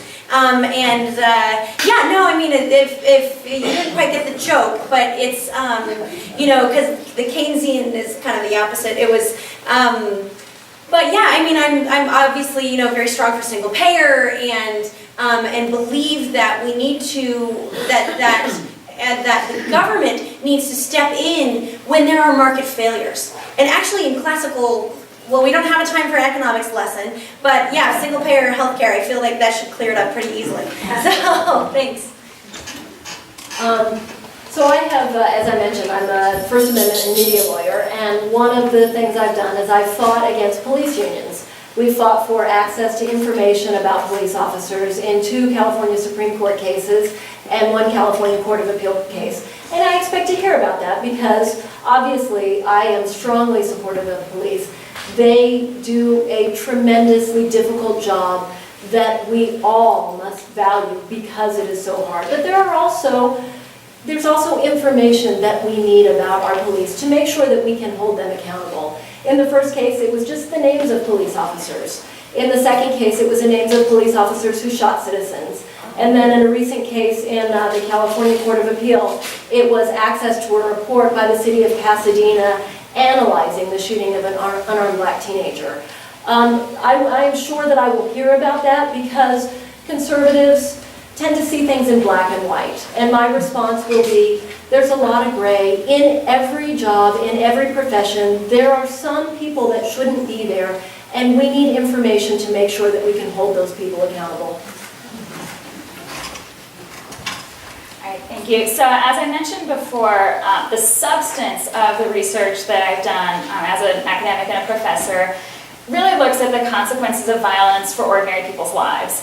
I've written an article about crime victims and how their political views change after they've been victims of crimes that actually won a national award. And my dissertation, which I imagine people will go, and even though my dissertation is hundreds of pages long, are probably going to go and read it, is about how local communities' experiences during the Guatemalan Civil War have shaped their approaches to crime and security and policing today, and really new human rights challenges that are going on in Guatemala today. In that project, I was out doing direct research in rural communities with former militia members, people who engage in vigilantism today, people who are members of illegal security patrols. And so I have had contact with actors like that, doing work that was very carefully designed, that had IRB approval, so those are the research sort of ethics and protections board's approvals. But it is somewhat controversial research, and I was writing about things like lynchings, beatings, and illegal security patrolling. Next question?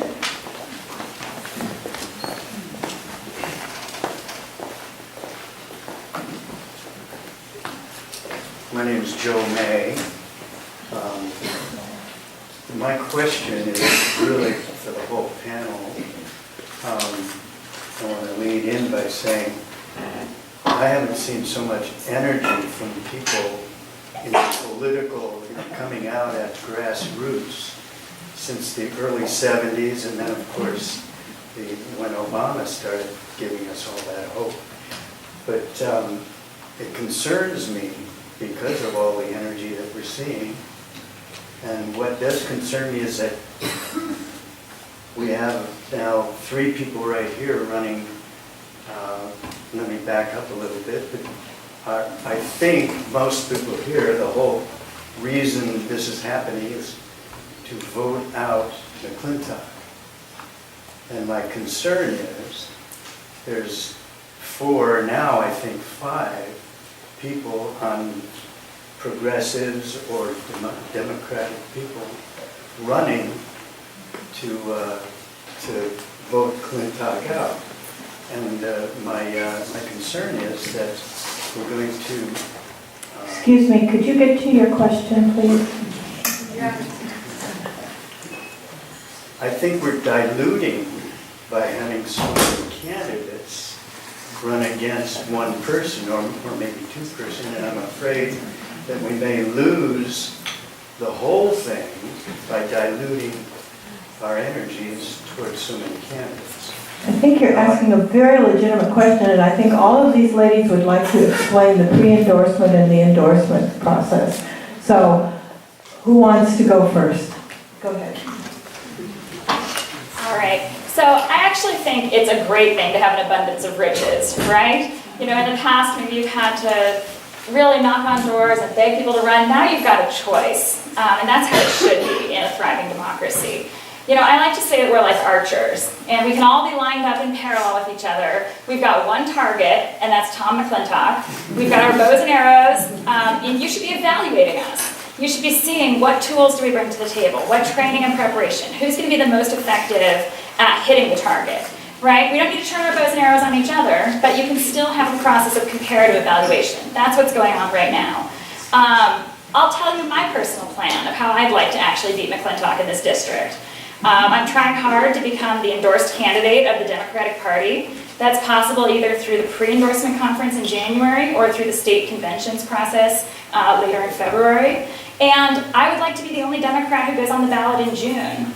And that June election, I would like to rebrand as the first round of the general election here in our district. It's our first opportunity to beat McClintock, to show that we can turn our people out, we can get more votes than he can in June, and that will change the narrative of our district and show that this can be competitive, and we'll then have months to use the resources that will flow in to build a good ground operation and take back the seat in November. Rochelle, do you want to add to that? Your concern is something we've been discussing since the very beginning. I started this race with one goal of flipping the seat. And when I started this race, I didn't think I was going to be the run. When I first considered or committed to flipping the seat, I didn't think it was going to be me. I wasn't sure that I was going to run until a couple of months later. I just want to flip the seat, and that has not changed. I'm in it now because I think that I have the best chance of doing that, but I have committed repeatedly throughout this race, and I will make clear that I am going to get behind whomever the candidate is and fight for that person, and we've all talked about that together. I agree with Gina that it is good to be having extra people running now. We are up and down the district. We are talking to people. We are mobilizing people. We are getting the word out in a way that we absolutely have to do in order to flip the district.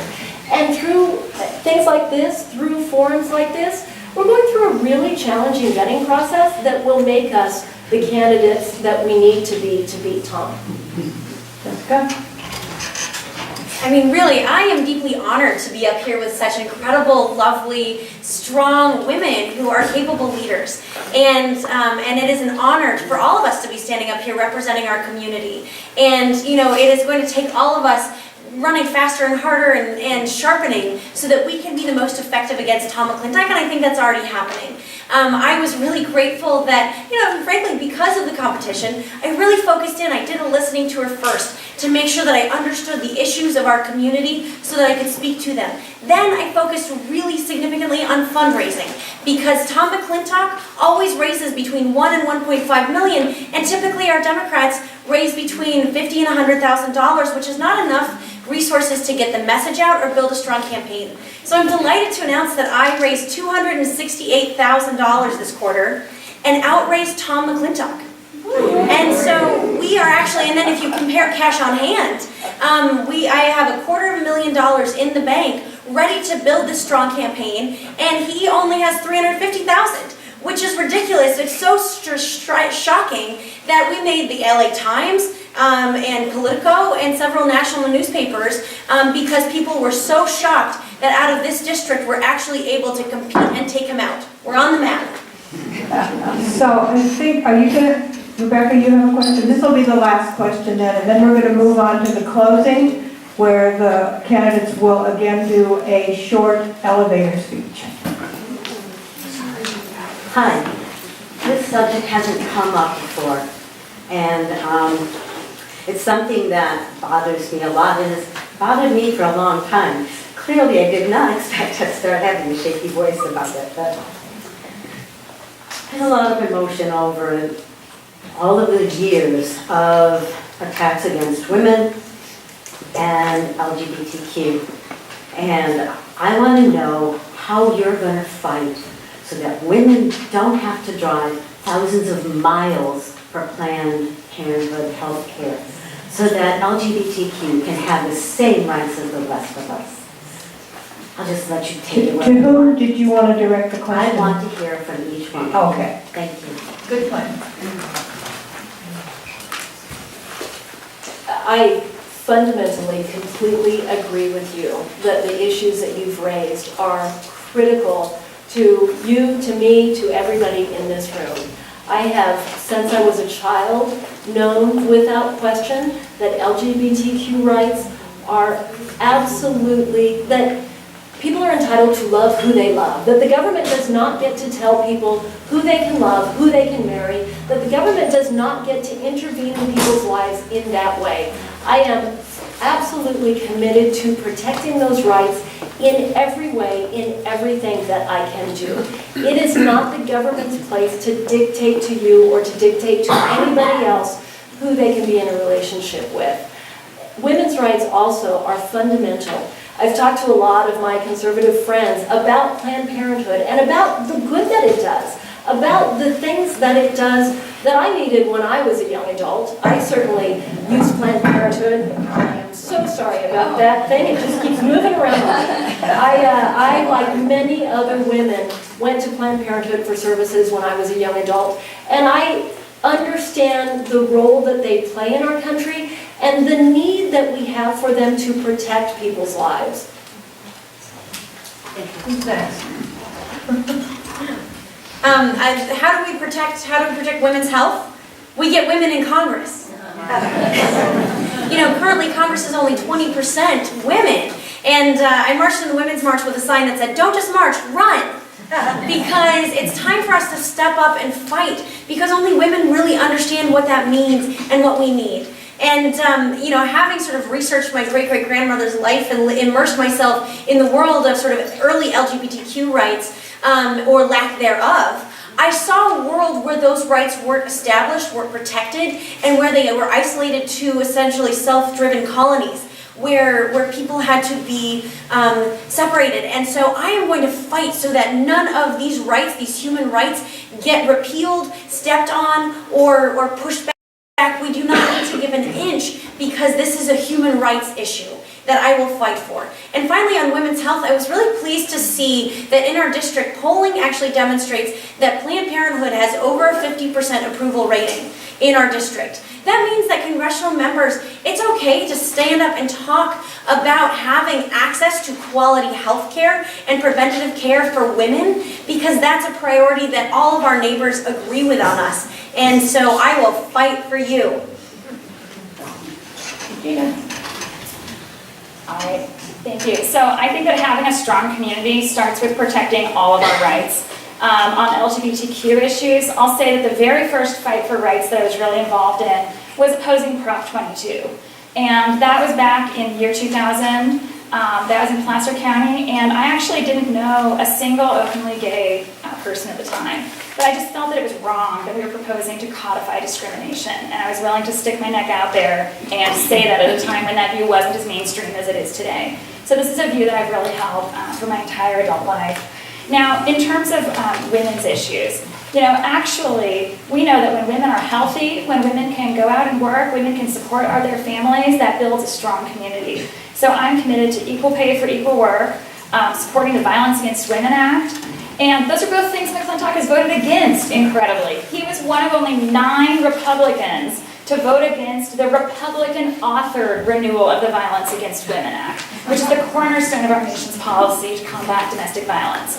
You know, McClintock recently came out and said that he won't work with the League of Women Voters because they're a partisan group. You know, I reject the notion that simply being a woman makes someone partisan. So I'm really committed to fighting for our rights. Thank you. Thank you. So that ends the audience segment, and we're going to go back to Scott.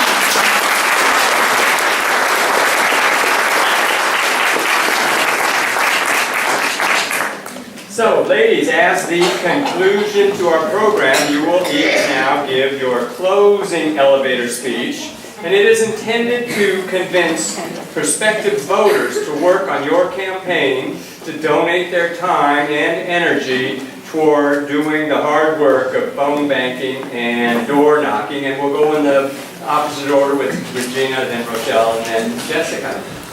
2 minutes. Thank you. So I also want to thank the organizers and all of you for coming out tonight. And I think we're live streaming, so any of the many thousands of people who might be watching across our district.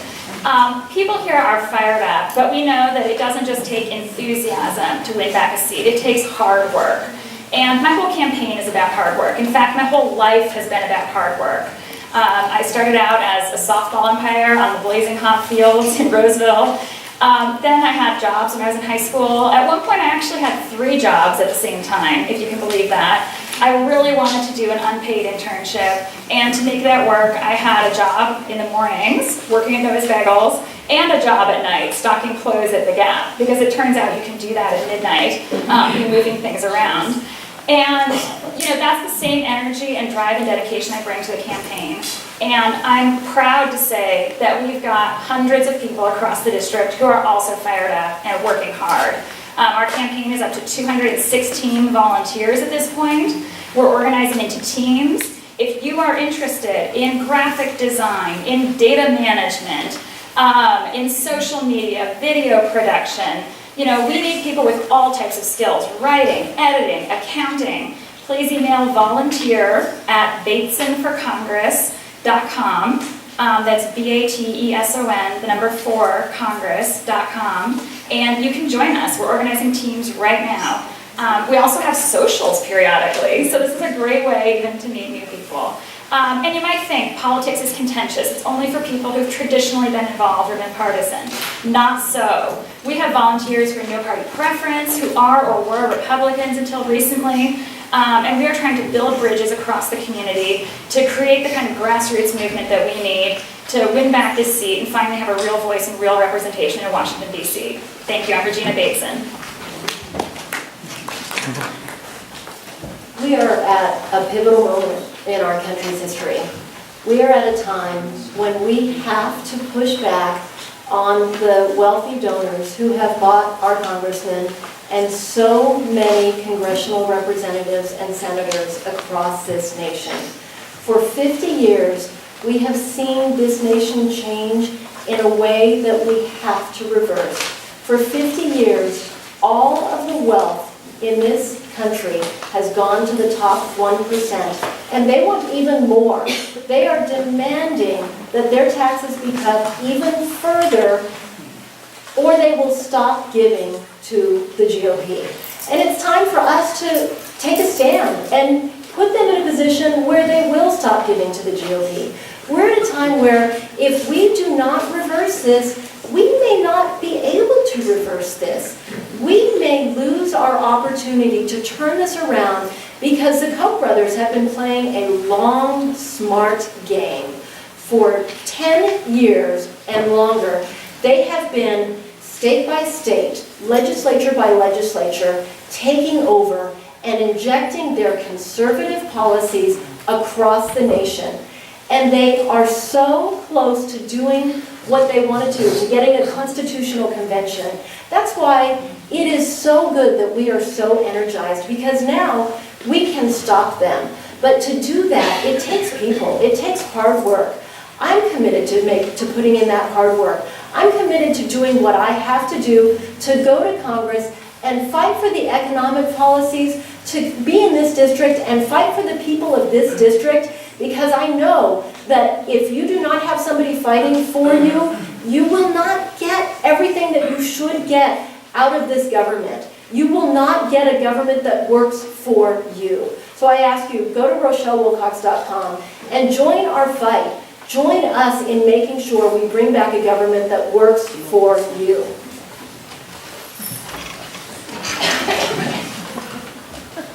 I love our district. I grew up hiking, hunting, backpacking, fishing, camping, skiing, all over our gorgeous Sierras and our foothills. I've actually hiked 500 miles, the entire length of our district, on the Pacific Crest Trail by myself.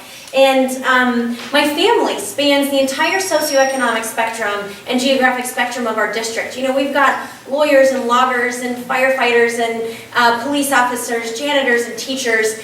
And everything that impacts this district, every policy decision that impacts us, impacts my family. And I have dedicated my life to serving others, to serving my family, to serving my community, and I've always tried to fight for the little guy. You know, when I was out in Iraq, I happened upon a human trafficking operation at our embassy in Baghdad, and I fought until those guys were free, and I fought to make sure that wasn't happening in the war theater, and then I actually worked with Congress to ensure that U.S. laws were changed and practices were changed so that U.S. tax dollars never paid for slavery again. I will always fight for everyone in our community because that is who I am at my core.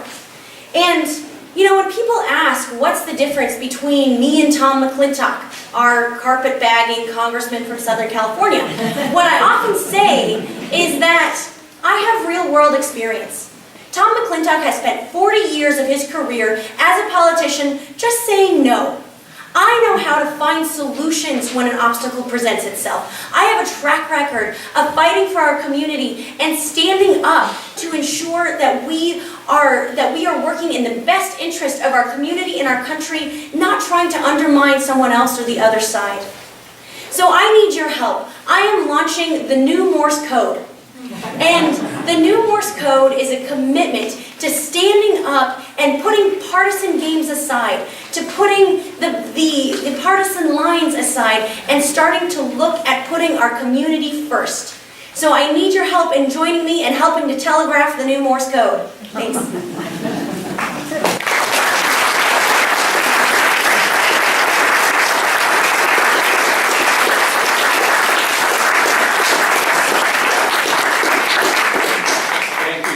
And I hope that you'll be able to stay around a little while and interact individually with members of the audience. You have been a wonderful audience. I am just truly amazed at how polite and attentive you have been. We certainly hope that the proceedings have met your expectations. They've met mine. We're also really hopeful that you will give us some feedback. We have pencils and feedback forms and a box just designed specifically for your feedback. And it certainly doesn't have to be just about tonight's proceedings, but that's what we'd like you to focus on. So once again, ladies, thank you all so much. Thank you all for being here. Have a safe drive home.